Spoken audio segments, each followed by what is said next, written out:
নমস্কার বন্ধুরা, আমি অরিন্দম চলে আসলাম আজকে এই মুহূর্তে কেন্দ্রীয় সরকারি কর্মচারীদের জন্য বিরাট একটা গুরুত্বপূর্ণ আপডেট নিয়ে। কেন্দ্রীয় সরকারি কর্মচারীদের যেটা করোনার সময় 18 মাসের ডিএ বকেয়া আছে, সেটার বিরাট একটা আপডেট নিয়ে এবার কিন্তু ওই 18 মাসের বকেয়া ডিএটা কিন্তু পেতে চলেছে কেন্দ্রীয় সরকারি কর্মচারীরা।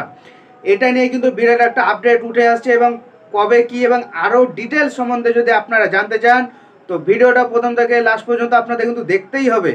সো বন্ধুরা, চলুন এই গুরুত্বপূর্ণ ভিডিওটা শুরু করি। ডিএ বৃদ্ধির সর্বশেষ আপডেট। তবে কি কেন্দ্রীয় সরকারি কর্মচারীরা 18 মাসের বকেয়া ডিএ পাবেন? বিস্তারিত জেনে নিন। কেন্দ্রীয় সরকারি কর্মচারী এবং পেনশনভোগীরা কোভিড-19 মহামারী চলাকালীন 18 মাসের জন্য স্থগিত মহার্ঘ ভাতা এবং মহার্ঘ ত্রাণ অর্থাৎ ডিএ আর ডিআর এর জন্য বকেয়া পাবেন।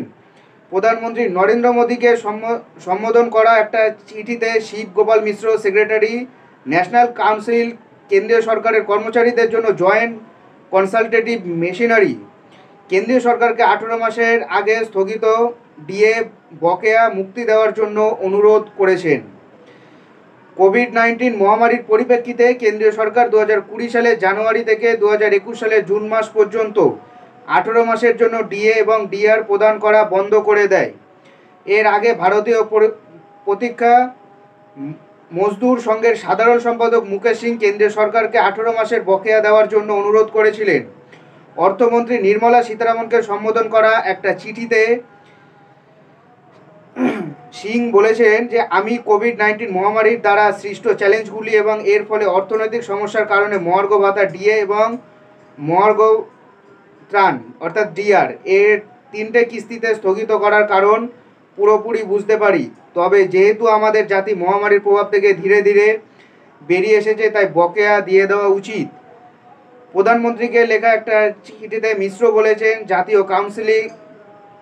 কাউন্সিলের সচিব হিসেবে কেন্দ্রীয় সরকারি কর্মচারী এবং পেনশনভোগীদের মনকে ভালো করে এমন কিছু বিষয়ের প্রতি আপনাদের দৃষ্টি আকর্ষণ করার জন্য অনুরোধ করছি। এর আগে লোকসভার একটি প্রশ্নের লিখিত উত্তরে অর্থমন্ত্রকের প্রতিমন্ত্রী পঙ্কজ চৌধুরী বলেছিলেন যে ডিএ আর ডিআর বকেয়া যা বেশিরভাগই 2020 এবং 2021 সালের চ্যালেঞ্জ অর্থ বছরের সাথে সম্পর্কিত, তা আর বিবেচিত হবে না। 2020 সালের মহামারীর নেতিবাচক আর্থিক প্রভাব 2020-21 অর্থ বছরের পরেও সরকার বাস্তবায়িত কল্যাণমূলক পদক্ষেপের কাজ চালিয়ে যাচ্ছে।